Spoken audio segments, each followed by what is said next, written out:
Olá pessoal, eu estou aqui hoje com Dona Maria, aqui hoje, pra gente contar um caso histórico que aconteceu com essa galinha aqui, ó.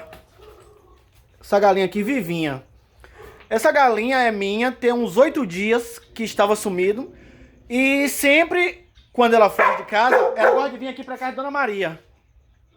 E aí ontem, ela me informou que a galinha estava aqui dormindo novamente e eu vim buscar.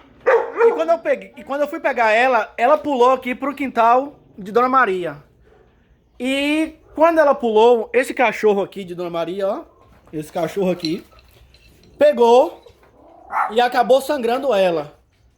E a galinha foi dada como morta.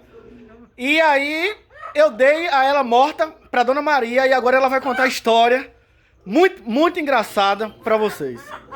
A história que eu botei ela na geladeira, eu não vou melar agora de manhã. Agora de noite.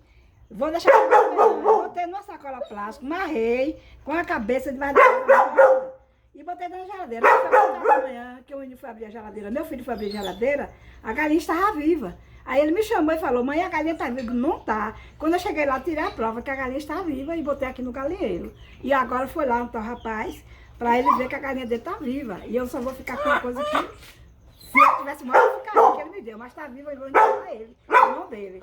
Aqui sua galinha. Pronto. Primeiramente queria agradecer a Dona Maria pela honestidade, como ela mesma falou que eu tinha dado a ela como morta, mas que estava viva. E também foi uma história muito engraçada, né, Dona Maria? Que passou a noite na geladeira e de manhã estava viva. Foi, com certeza. Valeu, Dona Maria. Obrigado.